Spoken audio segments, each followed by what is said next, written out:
হঠাৎ জোর কোনো আওয়াজ কানে বাড়ি খেতেই ঘুমের মাঝে চোখ মুখ খিঁচে নেয় তুর। যে কোনো মানুষই বোধহয় এরকমটা করবে। ঘুমো ঘুমো চোখে চোখ খোলে। এতক্ষণ গভীর ঘুমে থাকার কারণে চোখ মেলে তাকাতে বেগ পেতে হচ্ছে। ঘুমটা যেন কাটতেই চাইছে না। শব্দটার জন্যই ঘুম ভাঙে, কিন্তু সেটা বোঝার অবকাশ নেই সদ্য ঘুম ভাঙা তুরের। অবচেতন মন শরীরের অবস্থা বোঝাতে ভারী শব্দ দেয়, উচ্চারিত করতে থাকে তুরের বন্ধ মুখ থেকে। ও বিছানা খামছে, মাথাটা এপাশ ওপাশ করতেই হঠাৎ পুরোপুরি চোখ খোলে। এতক্ষণ পর বোধহয় মস্তিষ্ক কাজ করা শুরু করেছে তুরের। নিজের আশপাশটা দেখেই দ্রুত উঠে বসে। পুরো রুমটা অন্ধকার। নিজের ডান দিকে তাকাতেই দেখে জানালার পর্দা উঠছে। জানালার পর্দা বাতাসে বারবার সরে যাওয়াতে বাইরেটা দেখতে পাচ্ছে। বাইরে আফসায় কতগুলো ছায়ামতো দানব দেখতে পাচ্ছে। কোথাও আলোর রেখা নেই, তাই বোঝা যাচ্ছে না, কিন্তু ঝাপসা আধারের মাঝে প্রগাঢ় কালো প্রতিকৃতি দেখে তুরের বুঝতে ভুল হচ্ছে না এগুলো গাছের প্রতিকৃতি। প্রতিকৃতির উপরের দিকে চোখ যেতেই গুটি কয়েক জল তারা দেখতে পায়। তার মানে আকাশ হালকা মেঘলা, আর অতিরিক্ত অন্ধকারের কারণ স্বরূপ এটাই বলা যায় আজ চন্দ্রবিলুপ্তির রাত, মানে আমাবস্যা। তাই প্রকৃতির ধারণকৃত রূপ এতটা কালো। হঠাৎ ওর খেয়াল আসে কোথায় আছে ও। প্রশ্নটা মনে আসা মাত্রই এক প্রকার ভয় আর অস্থিরতা পেয়ে বসে মনে। বাইরেটা আবছা বোঝা গেলেও ভিতরটা ঘুটঘুটে অন্ধকার। রুমের ভিতরের কিছু দেখা যাচ্ছে না। তখনই মাথায় আসে কোন বিপদ। পর মুহূর্তে মনে পড়ে এত বছর একা থাকলেও আজ তো তীব্রর সাথে ছিল। একা থাকার অভ্যাস তো, তাই চেতন মস্তিষ্ক সেটা বুঝতে সময় নিল যে ও তো একা নয়, তীব্র আছে। মুহূর্তে মনের মাঝে সৃষ্ট ভয় অস্থিরতাটা কেটে গেল। একটা স্বস্তির নিঃশ্বাস নিল, ও নিরাপদে আছে। কিন্তু পরক্ষণে আবার একটা প্রশ্ন মনে উকি দিতে লাগলো, বিকট শব্দটা কিসের ছিল? আর তীব্র কই? ও বিছানায় হাতড়ে দেখল, না, নেই তীব্র। তাহলে কি তীব্র কোনো আর কিছু ভাবতে পারল না। ঠোঁটের আগায় তীব্রের নাম রেখেই ও গায়ের কাঁথা সরিয়ে দ্রুত নিজের ডান দিক দিয়ে বিছানা থেকে নিচে নামে। কিন্তু অন্ধকারের মাঝে দিক ঠিক করতে না পেরে সামনে এগোতেই সজোরে কিছুর সাথে বাড়ি খায়। আহ শব্দে চিৎকার করে উঠে তুর। বাড়িটা ডান কাঁধে খাওয়ার কারণে বাম হাত দিয়ে চেপে ধরে। ডান হাতের ডানাটা ঝিনঝিন করছে। প্রচণ্ড রাগ লাগলো। উত্তেজনা আর বিরক্তিতে ও সজোরে ডান হাতটা ঝাড়া দিতেই লাইট জ্বলে উঠল। বাম হাতে ডানাটা চেপে ধরে সামনের দিকে তাকাতেই তীব্রকে দেখতে পায়। মুহূর্তে মনের ভয়টা মিশে স্বস্তি ফিরে আসে। ও হাত দুটো ছেড়ে দিয়ে তীব্রের দিকে তাকিয়ে জোরে জোরে নিঃশ্বাস নিতে থাকে। তুরের ব্যাপারটা তীব্রের ঠিক বোধগম্য হলো না।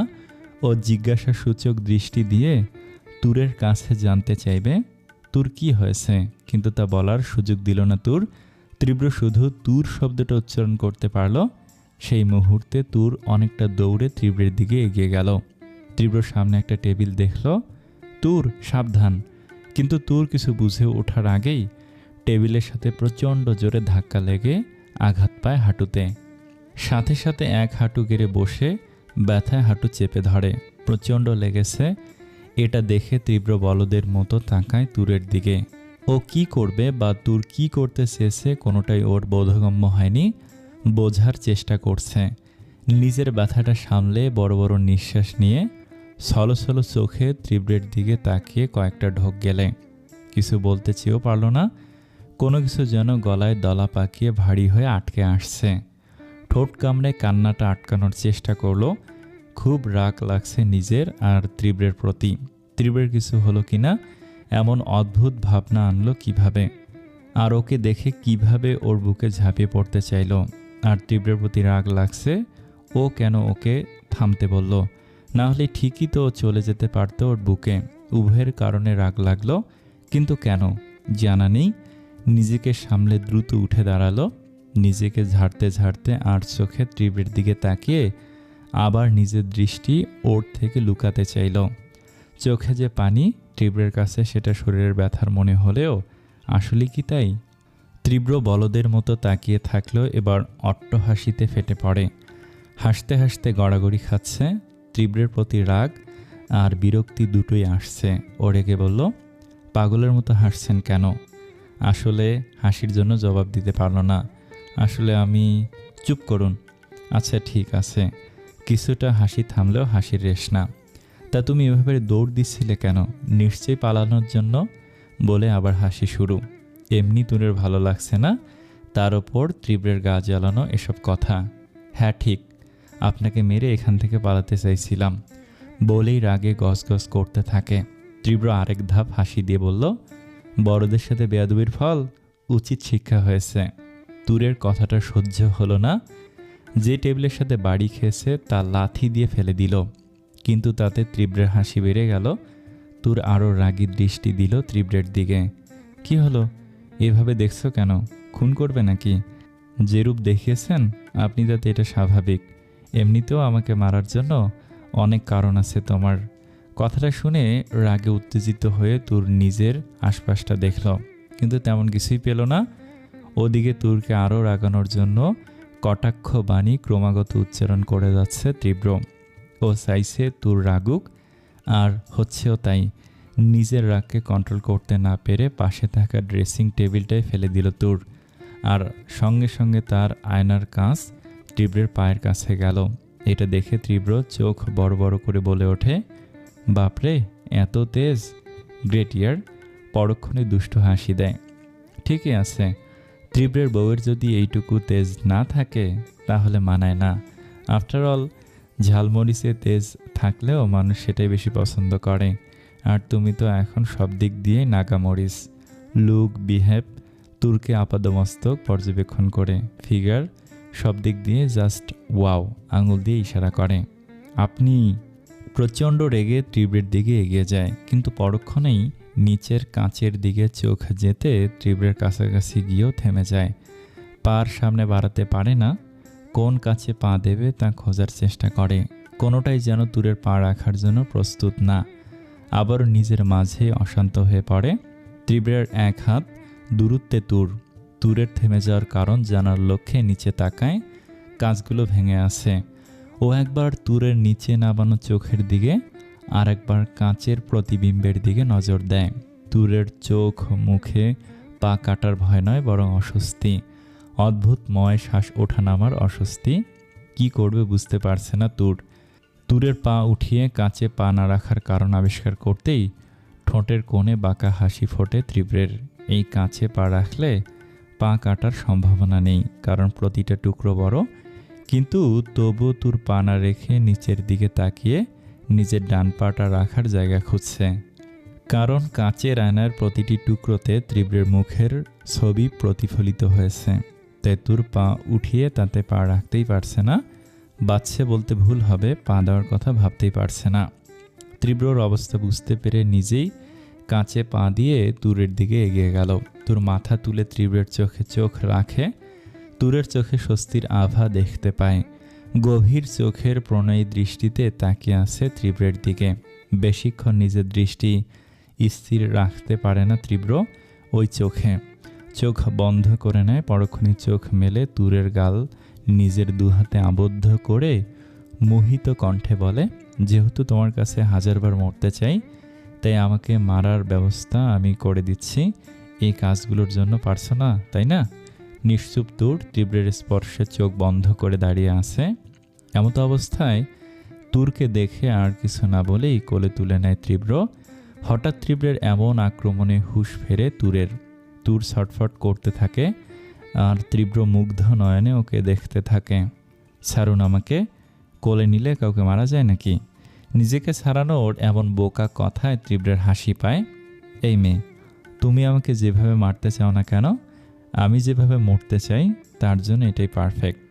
আমাকে নামান বলছি, না হলে কিন্তু... এটা শুনে তীব্র ওকে ছেড়ে দিতে নেয়, কিন্তু পড়ে যাওয়ার ভয়ে তুরকে জড়িয়ে ধরে। কি করছেন? আমার কোমর ভাঙতে চান নাকি? তীব্র ইনোসেন্ট ফেস করে বলে, আমার কি দোষ? তুমি নিজেই তো বললে। দেখুন, ছাড়ুন আমাকে। সঙ্গে সঙ্গে তীব্র দাঁড়িয়ে যায়। সন্দেহের দৃষ্টিতে তুরের দিকে তাকায়। তুর আমতা আমতা চোখে তীব্রের দিকে তাকায়, আবার চোখ সরিয়ে নেয়। তীব্রের প্রকাশ ভঙ্গি ভালো ঠেকছে না তুরের। ও ঢোক গিলে অস্বস্তি নিয়ে বলল, কি কি এভাবে কি দেখছেন? ব্যাপার কি বলতো তুরমণি? তখন 4টা লোককে কত সুন্দর কৌশলে ধরাশায়ী করে দিলে, আর এখন সামান্য আমার থেকে নিজেকে ছাড়াতে পারছো না? তুর আমতা আমতা করে বলল, মানে? মানে হালকা হেসে তুরকে ঝাঁকি দিয়ে নিজের মুখের কাছে নিয়ে এলো। একবার তুরের ঠোঁট, আরেকবার ওর চোখের দিকে তাকিয়ে সন্দেহের দৃষ্টিতে বলল, আমার থেকে নিজেকে ছাড়াতে চাইছো নাকি এটা বুঝাইতে চাইছো ঘরে আজ একা আছি, আপনি কিন্তু ভুলেও আসবেন না, একদম আসবেন না, আমি একা আছি কিন্তু, এরকম কিছুই বলছো নাকি? ভুরু নাচিয়ে জিজ্ঞেস করে। তুর অবাক হয়ে উত্তর দেয়, মানে? আলতো হাসে তীব্র, ওই যে তুমি ঘরে একা আছো আর সেটা আমাকে জানিয়েও দিচ্ছ, কারণ তুমি একা থাকলে তো আমি যাবই। এর সারাংশ এটাই, তুমি নিজে থেকে আমার কোল থেকে নামতে চাইছো না। কথাটা শুনে তুর তীব্রের শার্টের কলার খামচে ধরে বলে, আমি নিশ্চয়ই ওই লোকগুলোর কোলে উঠে কিছু করিনি, আর আপনি আমাকে যেভাবে আষ্টে পৃষ্ঠে জড়িয়ে কোলে নিয়ে আসেন তাতে বিরক্তির হাসি দিয়ে তীব্র আরও শক্ত করে জড়িয়ে নেয় ওকে, আর পড়ে যাওয়ার ভয়ে গলা জড়িয়ে ধরে তুর। তখনই তীব্র বলে, আমি ছেড়ে দেওয়ার পর যদি তুমি নিজেকে আমার থেকে ছাড়াতে না পারো তাহলে কিন্তু এখান থেকে যেতে পারবে না, আর আমার কথা শুনতে হবে, আমি যা বলবো তাই, রাজি? তুর বেশ চিন্তায় পড়ে যায়। এই লোকগুলোকে কোনো বিশ্বাস নেই, মানুষটি প্রতিপক্ষ হিসেবে তার জন্য ঠিক নয়। প্রতিপক্ষের সাথে লড়াই মানে যুদ্ধ, আর এই লোকের সাথে যুদ্ধ মানে মানসিক লড়াই। অন্য প্রতিপক্ষে শারীরিক আঘাত করলেও এ মানসিকভাবে শেষ করে দেবে ওকে। ও আঘাত করতে গেলে তীব্র ওর সাথে লড়াই নয়, খেলা খেলবে, আর তার নাম হলো গেম অফ লাভ, মানে ভালোবাসার খেলা। তুরকে এমন চিন্তিত দেখে তীব্র কটাক্ষ করে জিজ্ঞেস করলো, ভয় পেয়েছো? জানি ভয় পেয়েছো, জানোই তো তীব্রের সাথে যে কোনো কিছুতেই তোমার হার নিশ্চিত। দেখুন, রিল্যাক্স, এত রাগ করো না। তুমি সব কিছুতেই আমার কাছে হারলেও দিন শেষে যে আমি তোমার কাছে বারবার পরাজিত সেটা তুমি ভালোই জানো। তোমার হার ক্ষণিকের, কিন্তু আমারটা তো অফুরান্ত। লম্বা শ্বাস নেয়। নিশ্চুপ তুর। তীব্র আবার বলে, সত্যি তো তুমি ভীতু। রাগ লাগে তুরের, চোখ মুখ শক্ত করে জবাব দেয়, একবার ছেড়ে দিন, তারপর দেখুন। ওকে। তুরকে নামিয়ে দেয়। তুর নেমেই তীব্রকে ধাক্কা দিয়ে নিজের কাছ থেকে সরাতে চায়, কিন্তু তীব্র ওর হাত ধরে টেনে বুকের সাথে মিশিয়ে হাতগুলো তুরের পিছনে মুড়ে ধরে। তুর রাগে তীব্রের পায়ে পাড়া দিতে চায়, কিন্তু পারে না। তীব্র এমন কিছু করে যাতে ওর নিজের মাথার চুল ছিঁড়তে যাওয়ার উপক্রম, কিন্তু হাত বাঁধার কারণে তাও পারছে না। যা ভেবেছে তাই, তীব্র নিজের খেলায় মেতে উঠেছে। তুর পায়ে পাড়া দেওয়ার সাথে সাথেই তীব্র নিজের হাঁটু দিয়ে তুরের হাঁটুর ভাঁজে বাড়ি মারে। তৎক্ষণাৎ দু হাঁটু গেড়ে বসে পড়ে তুর, কিন্তু ওঠার চেষ্টা করেও পারে না, কারণ তীব্র ওর হাঁটু থেকে পায়ের গিরা নিজের পা দ্বারা মাটিতে আটকে রেখে নিজে ওর সাথে মাটিতে বসে পড়েছে। তুরের দুহাত আগে থেকেই তীব্র নিজের বাম হাতে তুরের পিঠে আটকে রেখেছে। তীব্র এক পা দিয়ে তুরের পা আটকে আরেক পায়ের হাঁটু উঠিয়ে তাতে ডান হাতের কনুই রাখে। নিজের গালে হাত দিয়ে তাচ্ছিল্যে সুরে বলতে থাকে, আহারে বেচারি, আমার কথা শোনার জন্য কত তাড়া। লড়াই শুরুর আগেই হার স্বীকার করে নিলে। এ যা, আমিও কত বোকা, এটা ভুলে গেলাম কি করে? আমি তো ওদের মতো গুন্ডা নই, আমি তো আপনি। তীব্র এমনভাবে তুরকে আটকে রেখেছে যে ও নড়তেই পারছে না। তুরের ছটফটানি দেখে তীব্রের বেশ মজা লাগলো, তাই ওকে আরও রাগানোর জন্য বাম হাতে তুরের হাত আরও শক্ত করে চেপে ধরে ডান হাতে ওর ঠোঁট স্পর্শ করলো। তুর প্রচণ্ড গর্জে বলে, এখানে আমি রোমান্স করার জন্য আসিনি আপনার সাথে। তীব্র না চাইতেও বিষম খেয়ে হাসল, সরি, নিজের মুখ চেপে হেসে। তারপর নিজেকে নর্মাল করে বলল, তুমি না হয় রোমান্সের জন্য আসোনি, কিন্তু তুমি তো ভালো করেই জানো আমি রোমান্সের জন্য তোমাকে নিয়ে এসেছি। এই দাঁড়াও দাঁড়াও, চমকে ওঠে তুর। তীব্রের ভাব এমন যে কত গুরুত্বপূর্ণ কিছু মনে পড়েছে। এই তুমি কি বললে? তুমি আমার সাথে এসেছো? কিন্তু আমি তো তোমাকে জোর করে এনেছি। আমার জানা মতে তাহলে নিশ্চুপ তুর বুঝতে পারছে কথার মানে, মাথা নিচু করে তাকিয়ে আছে। এটা দেখে তীব্র ওর থুতনি ধরে উঁচু করে ঠোঁটে আঙুল দিয়ে চোখে চোখ রাখে। এর মানে কি এটাই ভাববো আমি তোমাকে জোর করে নিয়ে এলেও তুমি মানসিকভাবে আমার কাছে আসতে চাইছিলে, শুধু মুখ ফুটে বলতে পারোনি। বড্ড বেশি ভাবেন আপনি। এটা ভুলে গেলেন কিভাবে? আপনি নিজের সাথে আমাকে জোর করে এনেছেন, আর এখানে সেন্সলেস অবস্থায়। তাহলে আমি কিভাবে? আর বলতে দিল না তুরকে, বন্ধ করে দেয় ওর কথা। সুন্দর কিছু মুহূর্ত তিক্ততার কথা শুনতে চায় না। তুর এতক্ষণ ছটফট করলেও তীব্রের স্পর্শে শান্ত হয়ে যায়। কিছুক্ষণ তীব্র ওর দিকে তাকাতেই দেখে তুর চোখ বন্ধ করে ভারী শ্বাস নিচ্ছে। তীব্র হালকা কণ্ঠে বলে, জানো তো বোকা পাখি, তোমার 2টা মারাত্মক দোষ আছে। নাম্বার 1, তোমার বুক ফাটে তো মুখ ফোটে না। আর নাম্বার 2, বুকের মাঝে ভালোবাসার সাগর নিয়ে বসে থেকে সেই সাগরের বিষগুলি শুধু মুখে আনো। বারে মাঝে মাঝে ভালোবাসা বের করলে কি কমে যাবে নাকি? আপনি আবার রাগিয়ে দিল তুরকে। আমি জানি, বললাম তো আমি জানি তুমি অনেক তেজস্বী, ঝাঁঝালো একজন নারী। সেটা বলার কি আছে? পাবলিক জানে এসব, তোমায় বলতে হবে না। চোখ মেরে কথাটা বলল তীব্র। তুরের মুখে কোনো কথা নেই।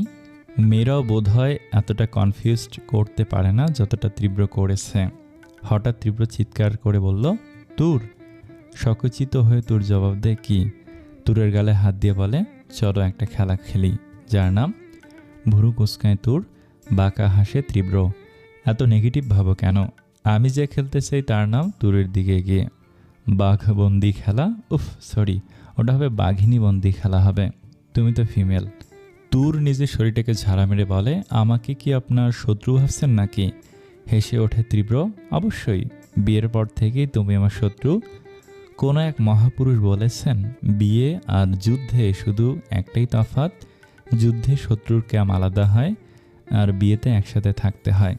নিশ্চুপ তুর শুধু রেগে তীব্রের দিকে তাকিয়ে আছে। এটা দেখেও না দেখার ভান করে তীব্র।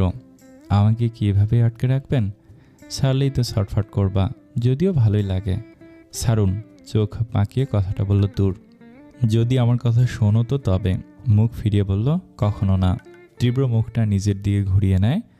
কথা ছিল, কিন্তু হেরে গেলে আমার কথা শুনতে হবে। আর তুমি হার স্বীকার করছো না, আবার আমার কথাও শুনছো না। মানে চুরি করে আবার বাটপারি? রাগি ফেস করে কথাটা বলল তীব্র। নিশ্চুপ তুর। তীব্র কিছুক্ষণ ভেবে আবার বলে, আচ্ছা ছেড়ে দিতে পারি যদি কি? ছেড়ে দিলে যদি এখান থেকে নিজের পায়ে স্বেচ্ছায় চলে যাও। মানে ছেড়ে দেওয়ার 30 মিনিটের মধ্যে যদি তুমি চলে যাও তাহলে। ভুরু কুচকায় তুর। সত্যি ওকে যেতে দিবে? অবিশ্বাস্য। আপনি সত্যি যেতে দিবেন? মাথা ওপর নিচ করে তীব্র। এমনি যেতে দেবেন? আটকাবেন না? মাথা নাড়িয়ে না জানায়। তাহলে ডান, আমি কিছুই করব না। তবে মনে রেখো, তুমি যদি যেতে না পারো তাহলে আজকে আমি যে বলবো তোমাকে তাই করতে হবে, শুনতে হবে, বলতে হবে। ডিল? Okay deal. তখনই তীব্র তুরের হাত ছেড়ে দেয়। আটকানো পা থেকে নিজের পা উঠিয়ে নিতেই তুর দ্রুত উঠতে যায়। তাতে তীব্রের হাতের ভর ওর পায়ের গোড়ায় পড়ে, আর সাথে সাথে তুর করে ওঠে। তীব্র দ্রুত ওঠে। সেরেছি না যেন বান ছুটিয়ে দিয়েছি, পাগল হয়ে গেছে। যাই হোক, তাড়াতাড়ি উঠে যাও। তোর কিছু বলতে গিয়েও বলল না, মনে মনে বলল, একবার বেরোই তারপর বুঝবো। কি হলো, ওঠো, সময় চলে যাচ্ছে। হ্যাঁ। তুর উঠতে গেলেই কুত করে উঠল। পায়ের দিকে তাকাতেই দেখে উঠতে পারছে না। ওদিকে তীব্র তাড়া দিচ্ছে। কি হলো, উঠো।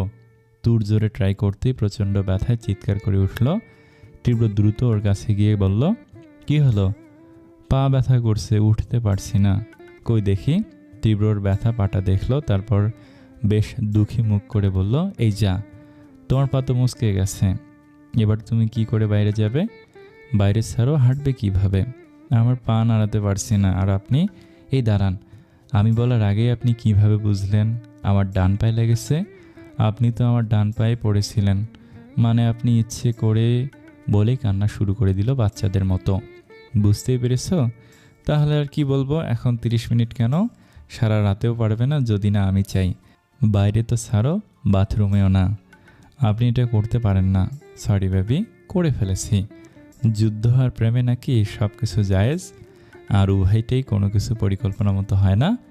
এখন চলো, এমনিতেও হেরে যাবে। কান্নাকাটি মাটি থেকে উপরে করো, নিজেতে ভালো লাগছে না।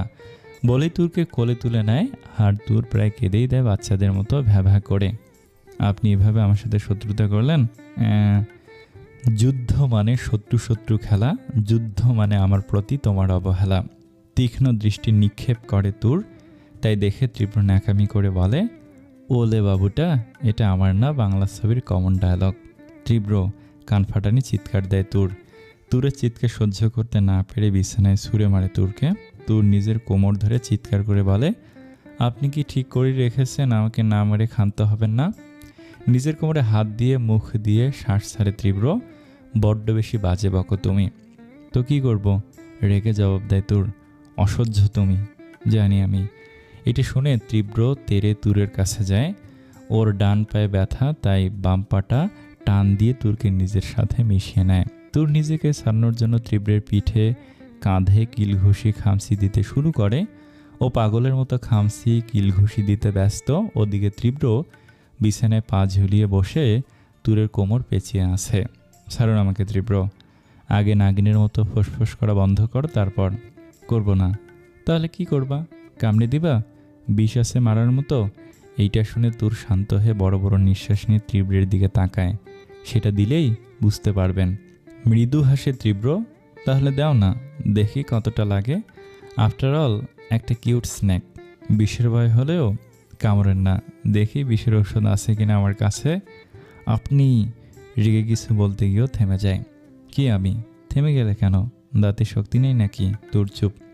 বুঝলাম, এ সাপ শুধু ফোঁসফোঁস করতে পারে, কিন্তু তাচ্ছিল্য করে বিষ ঝাড়তে পারে না। তুর জিদে মুখ ফিরিয়ে নিলেই তীব্র ওর মুখ ফিরিয়ে ঠোঁটে ঠোঁট রাখে। তুর ছাড়ানোর চেষ্টা করলে তুরের পিঠ ধরে ওর সাথে মিশিয়ে নেয়। তুর চেয়েও ছাড়াতে পারে না, তাই শান্ত হয়ে যায়। তুর শান্ত হয়ে গেলে তীব্র ওকে ছেড়ে ওর দিকে তাকিয়ে অদ্ভুতভাবে হাসে। কিছুক্ষণ পর তুর চোখ খুলে ফোঁসফোঁস করতে করতে অগ্নিদৃষ্টিতে তীব্রের দিকে তাকায়। তীব্র এখন ওকে জড়িয়ে আছে। বিষের স্বাদ শীতল হয় জানতাম, কিন্তু আজ জানলাম তা মিষ্টিও হতে পারে। এমন মিষ্টি বিষে মৃত্যু হলেও হাসতে হাসতে প্রাণ দিতে রাজি আমি। তুর ধাক্কা দেয়, কিন্তু ওকে সরাতে পারে না। এমন করছো কেন? একটু থাকলে কি হয়? আমি তো পর নই, বড় হই। বাই দ্য ওয়ে, তোমার কি মিষ্টি দিতে ইচ্ছে করছে? নাগিনের বিশেষ স্বাদ নিলেন অথচ দংশন নেবেন না? ভুরু কুঁচকায় তীব্র। মানে? মানে দাঁত কিরমির করে, এখনই বুঝবেন, বলেই তীব্রের কাঁধে সজোরে কামড় বসায়। ওর বাইটে আহ শব্দ করে ওঠে তীব্র, কিন্তু তুর আজকে ওর মাংস তুলেই ছাড়বে বলে মনে হচ্ছে তীব্রের। তীব্র দ্রুত ওকে ধাক্কা মেরে ছেড়ে উঠে দাঁড়ায়। এই, তুমি কি পাগল টাগল হয়ে গেছো নাকি? জলতঙ্ক রোগ হয়েছে তোমার? পুরো জ্বালিয়ে দিলা। কাঁধে হাত ঘষতে ঘষতে কথাটা বলল তীব্র। তুর ব্যথা পায়ে হাত দিয়ে দাঁতে দাঁত চেপে বলে, এটাকে বলে নাগিনের বিষ দেওয়ার প্রক্রিয়া। আপনি যেটা নিয়েছেন সেটা না। অন্যদিকে মুখ ঘুরিয়ে নেয়। ওর কথা শুনে চোখগুলো বড় বড় করে বলে, তাই নাকি? সত্যি অনেক বিষ? সহ্য করা একটু টাফ। এর আগে এরকম প্রক্রিয়া হয়নি। তখন নাগিন আমার শান্ত শিষ্ট ভদ্র ভীতু ছিল, কিন্তু বড় হয়ে এখন বিষে ভরা হয়েছে। যাই হোক, বিষ যখন বেশি তাহলে বিষ দাঁত ভাঙতে হবে। মানে কি? বিস্মিত হয়ে হালকা হেসে জবাব দেয় তীব্র, বিষ দাঁত ভাঙবো, ওয়েট করো একটু, আসছি আমি। তীব্রের কথার আগামাথায় কিছুই খুঁজে পায় না তুর। ওর অবস্থা এমন যে উঠতেও পারছে না। কিছুক্ষণ পর তীব্র আসে। ওকে দেখেই তুরের কলিজার পানি শুকানোর অবস্থা। এসব কি? বিস্মিত হয়ে। দাঁত ভাঙবো মানে? তীব্র আর কিছু না বলে তুরের গাল চেপে হাঁ করায়। এটা দেখে তুরের চোখ কোটর থেকে বেরিয়ে আসার উপক্রম। ও এক ঝটকায় তীব্রের থেকে নিজেকে ছাড়িয়ে নেয়। আপনি কি করতে চাইছেন? তা আবার প্লাস নিয়ে? তোমার দাঁত তুলব, যাতে বিষ ঢালতে না পারো। তুরের মাথায় হাত। তীব্র সত্যি সত্যি প্লাস নিয়ে এসেছে দাঁত তোলার জন্য। লোকটা পাগল টাগল হয়ে গেল নাকি? নাকি নেশা ভাঙ কিছু করেছে? তীব্র, আপনি চুপ। সাপ পোষার আগে বিষ দাঁত ভাঙতে হয়। কামড়াবার সমস্যা নেই, কিন্তু এবার আর দাঁত দিয়ে না, বুড়ির মতো দাঁতের মাড়ি দিয়ে। দেখি আগে কোনটা তুলব। আবার তুরের গাল চেপে প্লাসটা দাঁতের মধ্যে ঢুকে আলতো করে একটা টান দিতেই তুর ভ্যা ভ্যা করে কেঁদে দেয়। তীব্র ওকে ছেড়ে ভুরু নাচিয়ে বলে, কি? ওই, আপনি আমার দাঁতের পিছনে কেন মরতাছেন? কারণ তুমি আমার কথা শুনছো না। কথা ছিল হেরে গেলে আমার কথা শুনবা, কিন্তু তুমি প্লাসটা দিয়ে বাতাসে একটা চাপ দিয়ে তুরকে ভয় দেখায়। আচ্ছা শুনবো, ঢোক গিলে। গুড, মনে থাকে যেন।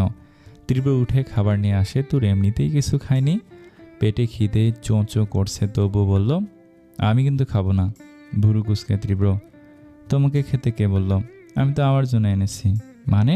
অবাক হয়ে, এইসব খাবার আমাকে তুমি খাইয়ে দেবে? এগুলো আমার জন্য, তোমার জন্য না। প্রচণ্ড রাগ লাগলো তুরের। ও কর্কশ গলায় বলল পারবো না। তাই নাকি? প্লাসটা দেখিয়ে। তুর জানে তীব্র এমন কিছু করবে না, কিন্তু এটাও জানে ও কিছু একটা করবে। পারবো। তীব্র খাবারগুলো পাশে রাখলো। এই শীতল আবহাওয়ায় ও এমন ভাব করলো যেন খুব গরম লাগছে। ইস, কি গরম না! মনে করেছিলাম তোমার হাতে খেয়ে শুয়ে পড়বো, কিন্তু এখন দেখছি তোমার হাতের ভাত নয়, অন্য কিছু। নিজের শার্ট খুলতে গেল, জাস্ট হয়ে গেল। তোর জানে তীব্র ওর দাঁত না উঠালেও যা বলছে তা করার ট্রাই করলেও করতে পারে। তীব্রের গতিবিধি এমনি ভালো না, শুধু শুধু ঝামেলার মানে নেই। তার ওপর নিজেও ক্ষুধার্ত। ওর আগে পানি দিয়ে হাত ধুয়ে নিল, কিন্তু পরক্ষণেই ভাবলো তীব্রকে না, আগে নিজেই খাবে। যা হবে হবে। তাই ও এক লোকমা নিয়ে যেই না মুখে তুলতে যাবে, অমনি তীব্র ধরে ফেলে। তুর বিরক্তির চোখে ওর দিকে তাকালে ও ইনোসেন্ট একটা হাসি দিয়ে বলে এটা চিটিংবাজি, বলে খাবারটা নিজের মুখে পুরে নেয়। তুর কাদো কাদো মুখ করে 101টা গালি দেয়। তীব্র নাসর বান্দা, এক লোকমা যাতে তোর মুখে দিতে না পারে তাই ওর হাতটা ধরে আছে। যা খাবার উঠায় সবই নিজের পেটে চালান করে। ওর খাবার দেখে তুর ঢোক গেলে, যা দেখে তীব্র ঠোঁট টিপে হাসছে। খেতে খেতে কিছু খাবার যখন বাকি ছিল তখন তীব্র বলে ওঠে এই, আমার তো একটা কথাই মনে নেই, আমি আসছি। চলে যেতে ধরে, আবার থেমে যায়। তুরের দিকে ফিরে বলে আমি যেন এসে দেখি খাবার এভাবেই আছে, আমি খাবো। মাথা নাড়ে তুর। হালকা হেসে চলে যায় তীব্র। তীব্র যাওয়া মাত্রই তুর দ্রুত বাকি খাবার খেতে শুরু করে। যা আছে তা তুরের জন্য যথেষ্ট। তুর কিছুতেই তীব্রকে আর খাওয়াবে না। আর খাবার না থাকলে কি খাওয়াবে? হা হা হা। আর ওকে খেতে দিবে না, জিদ করে খেলো। এবার কিভাবে পেট থেকে বের করবে? তুর খাবার খেয়ে হাত ধুয়ে ও পাশ ফিরে শুয়ে পড়লো, যাতে তীব্র ওকে কিছু বলতে না পারে। এতক্ষণ বাইরে দাঁড়িয়ে তুরের কাণ্ড দেখে নিজের মনে হাসছে। কতটা অবাধ্য হলে মানুষ এটা করে ভেবে পায় না তীব্র। যাই হোক, ওকে তো খাওয়ানো গেল। তীব্র বাইরে বেরিয়ে ঋদ্ধকে একটা টেক্সট করে দিল, তারপর আবার রুমে ফিরে এলো। তীব্র এসে দেখলো তুর ওপাশ ফিরে শুয়ে আছে। বিছানার কাছে গিয়ে তুরকে ডাকলো, কিন্তু কোনো সাড়া পেল না। কিছু একটা কথা মনে মনে আওড়ে নেয়। বুঝতে পারে তুর জেগে আছে, শুধু তার ডাকে সাড়া দিতে চাইছে না। ও আর কোনো কথা না বলে গিয়ে লাইটটা বন্ধ করে দিল। লাইট নেভার শব্দে সচকিত হয়ে চোখ খোলে তুর। পরক্ষণেই নিজের পাশে তীব্রকে অনুভব করতে পারে। এই মুহূর্তে তুরের বুকে অজানা এক ঝড় বইতে শুরু করেছে। তীব্রকে নিজের পাশে যতটা অনুভব করছে, ঝড়ের গতি যেন আরও প্রবল আকার ধারণ করেছে। শরীরে রক্তকণিকা প্রচণ্ড গতিতে শিরা উপশিরায় প্রবাহিত হচ্ছে। ঝাঁকিয়ে উঠছে শরীর, তবু নিজেকে শান্ত রাখার ব্যর্থ প্রচেষ্টায় সে নিজের সামনে থাকা বালিশটাকে ছিঁড়তে শুরু করেছে। কিন্তু মোলায়েম কাপড় তুরের নখের আঘাতে কোনোরূপ প্রতিক্রিয়া করছে না ছেঁড়ার, উল্টো ব্যথা পাচ্ছে তুর নিজেই। তবু ঠোঁট কামড়ে নিজের কাজে ব্যস্ত সে। অনুভূতির রং যতটা গাঢ় হচ্ছে ততটাই যেন তুরের খেলা বেড়ে চলেছে। তীব্র কিছুটা দূরত্ব নিয়েই শুয়ে আছে। বালিশে নখ ঘষার আওয়াজ আসছে। বুঝতেই পারছে তুর ঘুমায়নি, কিন্তু ডেকে যে সাড়া পাওয়া যাবে না তাও স্পষ্ট। ও এক হাঁটু উঁচু করে বুকে দুহাত বেঁধে অন্ধকারের উপরের দিকে তাকিয়ে আছে। মনে অনেক প্রশ্নের ঝড় বয়ে যাচ্ছে। তার মাঝে সবার উপরে যে প্রশ্নটি, তা হলো আজও তুরের সাথে কেন আছে? সেটা কি তাইয়ানকে তার মা ফিরিয়ে দেওয়ার জন্য, নাকি নিজের অবাক্ত চাওয়া যা নিজের কাছে স্বীকার করতে নারাজ সে? তুরকে সে ভালোবাসার জন্য নিজের কাছে রাখেনি, নিজের কাছে রেখেছিল বলে ভালোবেসেছে। একসাথে থাকতে থাকতে ভালোবেসেছে। তুরকে নিজের প্রয়োজনে আটকে রেখেছিল, কিন্তু কখন যে মেয়েটার কাছে নিজে আটকা পড়েছে জানে না। তুরে নষ্ট হওয়ার জন্য ও দায়ী। প্রথমে ব্যবহার করেছিল মেয়েটাকে, কিন্তু পরে যে একটা মাস তুরকে না জানিয়ে স্বামী স্ত্রীর সম্পর্কে সাধারণ কাপড়ের মতোই থেকেছে, তখন বুঝতে পেরেছিল মেয়েটা ওর সাথে হাসি খুশি থাকলেও চাপা কষ্টে ছিল ওর সাথে, যা বলার অপেক্ষা রাখে না। তীব্রের কখনোই প্রয়োজন ছিল না রেজিস্ট্রির কথা তুরকে জানানোর। অপ্রয়োজনীয় ছিল সেটা, কিন্তু মেয়েটার লোক দেখানো হাসি কেমন জানি ঘৃণার ঝড় বইয়ে দিত ওর মাঝে। মেয়েটা সারাদিন ওর সাথে হেসে খেলে কাটালেও রাতের আধারে ঠিকই চোখের জলে বুক ভাসাতো। চাপা কান্নার আর্তনাদ ঠিকই কানে আসতো ওর, কিন্তু অদ্ভুতভাবে যখন ঘুমের ভান করে ওকে বুকে টেনে নিত, তখন প্রথমে নিজেকে ছাড়ানোর চেষ্টা করেও পরে শান্ত হয়ে খুব শক্তভাবে তীব্রকে জড়িয়ে ধরে রাখত। যে বিষে যন্ত্রণা পেত তা দিয়ে নিজের উপশম করত। তীব্রের দেওয়া মানসিক যন্ত্রণা তীব্রের বুকের মধ্যে কেঁদে মুছে ফেলার চেষ্টা করত। একদিনের জন্য অভিযোগ করেনি, হয়তো এটা তোর ভাবতো তীব্রের থেকে ওর কষ্টগুলো লুকাতে পারছে, কিন্তু জানতো না ওর চোখের ভাষা নয়, নিঃশ্বাসের ভাষা বুঝতে পারে তীব্র। তবুও নিজেকে লুকানোর কত বৃথা চেষ্টাই না ছিল মেয়েটার, আর আজও তাই। তখন আমার কাছে হাসি দিয়ে কষ্টটা লুকাতো, আর আজ রাগ, ঘৃণা আর জেদ। আজ যদি ওকে কাছে টেনে নেই হয়তো বাধা দেবে, কিন্তু ঠিকই মেনে নিবে। বাইরের খোলসটাই পরিবর্তিত হয়েছে, ভিতরের তুমি নয়। তাই রেজিস্ট্রির কথা বলতে চাইনি তোরকে, বরং তোমাকে তোমার নজরে পবিত্রতা দিয়ে বিয়ে করতে চেয়েছিলাম, কিন্তু তুমি আমাকে সে সুযোগ দাওনি। সেদিন যদি তুমি পালিয়ে না যেতে তাহলে আমাদের জীবনের মোড় অন্যরকম হতো। তোমাকে শুধু এই 1 মাস নিজের কাছে পেয়েছি, নিজের মতো করে পেয়েছি। তারপরে 6.5 বছর চলে গেল, তার মাঝে তোমার শান্ত পরশ আমি আর পাইনি। তোমাকে দেওয়া 3 মাসের বদ্ধতা আমাকে 6.5 বছর যাবত নরক যন্ত্রণা দিচ্ছে। ভালোবাসার অভাব নেই তোমার মনে, শুধু দেওয়ার মতো মানুষটার অভাব। কথাগুলো ভেবেই চোখ বন্ধ করে ঘুমানোর চেষ্টা করে তীব্র। যদিও এভাবে কারোরই ঘুম আসবে না, কিন্তু তবুও অজানা এক বাধা দুজনের মনে। পিনপতন নীরবতায় দুজনেই অস্থির। তুর ভেবেছিল হয়তো তীব্র ওকে বুকে টেনে ঘুমাতে চাইবে, কিন্তু সেটা হলো না। তীব্র ঘুমায়নি, তাহলে তুর নিজেকে শান্ত করার চেষ্টা করলো। ঠোঁট কামড়ে ধরে বালিশটা বুকে নিয়ে শুয়ে থাকে। তীব্র নিজের অস্থিরতা কাটাতে পারছে না।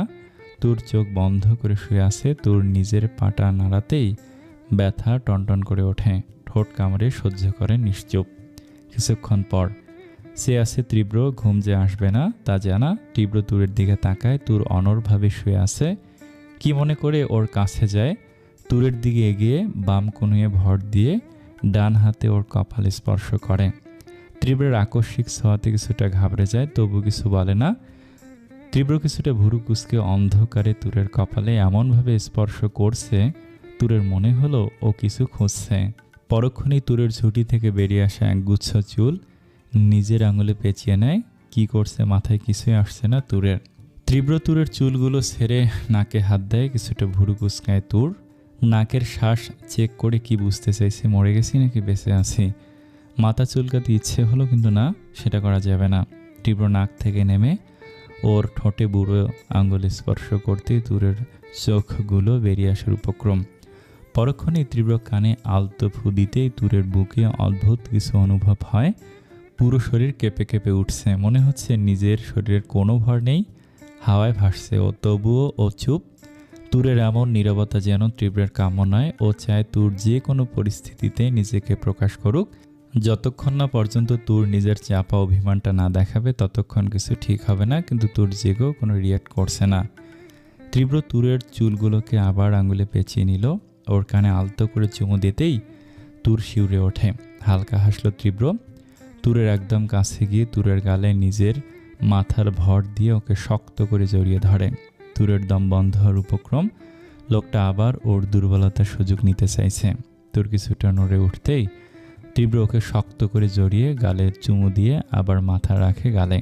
তুরের কানের কাছে গিয়ে মাতাল কণ্ঠে বলে, আজ এত বছর পর তোমাকে নিজের কাছে পেয়েছি তুর। বড্ড ইচ্ছে করছে তোমার থেকে তুমিকে চাইতে, বন্দিনী নয়, সেই তুমিকে যার হাসির আড়ালে কান্নাটা আমার জন্য লুকোনো ছিল, অভিমানের আড়ালে যে শুধু ভালোবাসাই প্রকাশ করত। ছোট হলেও তার মনের সব কিছু আমাকে ঘিরেই থাকতো।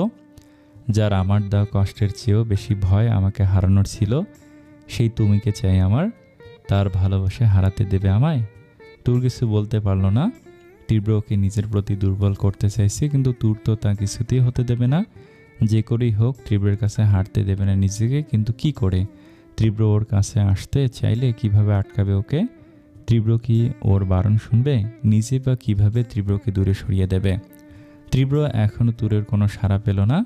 তীব্র ওর ঘাড়ে মুখ গুজে কাঁধে চুমু দিতে এবার তুর সহ্য করতে পারে না, ছিটকে ফেলে দিতে চায় তীব্রকে। কিন্তু তীব্র ব্যাপারটা তীব্রের বোধগম্য ছিল, তুর এমনটাই করবে।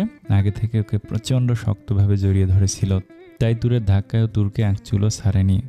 তীব্রকে ছাড়াতে না পেরে ও জোরে জোরে নিঃশ্বাস নিতে থাকে। তখনই তীব্র ওকে নিজের দিকে ফিরিয়ে নিয়ে আগের মতো নিজের বাহুতে ওকে শুয়ে শক্ত করে ধরে রাখে।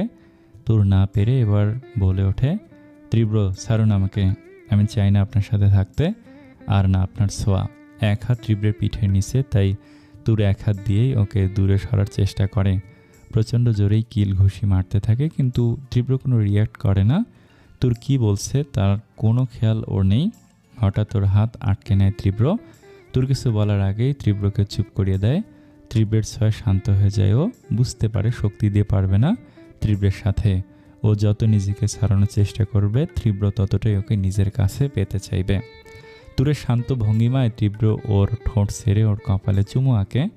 সুযোগ পায় তুর, ও তীব্রের পিঠে নিচে থাকা হাত দিয়ে জড়িয়ে ধরে ওকে। ধীরে ধীরে তীব্রের বাহু থেকে ওর বুকে নেমে এসে ওর বুকে মুখ গুজে।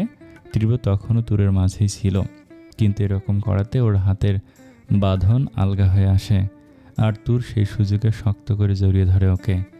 এতটাই শক্ত করে তীব্রর মনে হয় যেন কোনো সাপ পেঁচিয়ে আছে। হুঁশ ফেরে তীব্রের। তুরের এমন বিহেভের কারণ বুঝতে সময় নেয় না। তীব্র কি করবে বুঝতে পারে না। তুর যে ওকে মানতে পারছে না সেটা বুঝতেই পারছে। রাগ লাগে নিজের ওপর, শুধুমাত্র তুরের রাগটা বের করতে চাইছিল, কিন্তু তুর তা করলো না। আর তীব্র নিজেও কি ঠিক করতে চাচ্ছিল ভেবেই নিজের রাগটাকে কন্ট্রোল করে স্বাভাবিক হয়ে নিল। বড় একটা নিঃশ্বাস ফেলে খুব শক্ত করে তুরকে জড়িয়ে ধরে ওর মাথায় চুমু দিল। বেশ শান্ত গলায় বলল, তুর ছাড়ো আমাকে, আমি চলে যাচ্ছি। কিন্তু কোনো রিয়াকশন পেল না। এটা দেখেও সোজাভাবে শুয়ে পড়লে তুরের মাথা ওর বুকের ওপর উঠে আসে। তবুও তীব্রকে ছাড়ল না। এভাবে বেশ কিছুক্ষণ থাকার পর তীব্র বুঝতে পারলো তুর ঘুমিয়েছে, কিন্তু ওর যে ঘুম আসবে না, আর তুরের কাছেও থাকতে পারছে না। নিজের প্রতি রাগ ঘৃণা দুটোই লাগছে। তুরকে তো তুরের অনুমতি ছাড়া কখনোই চায়নি। আর আজ ও সাবধানে তুরকে শুয়ে তুরের পাশ থেকে উঠে যায়। রুম থেকে বেরিয়ে বাইরে একটা বেতের চেয়ারে বসে। ওর মনে এখন একটা ভয় বাসা বেঁধেছে। আজকের ব্যাপারটা নিয়ে তুর আবার না নিজের মতো কোনো ইস্যু ক্রিয়েট করে। ভাবতে ভাবতে কখন যে ঘুমিয়ে পড়ে জানে না তীব্র। সকালে আসসালামু আলাইকুম। গল্পটা আর সর্বোচ্চ হলে 2 থেকে 3 পার্ট হবে। আমাদের পাশে থেকে গল্পটাকে লাইক, কমেন্ট এবং শেয়ার করবেন। ধন্যবাদ সকলকে। আসসালামু আলাইকুম।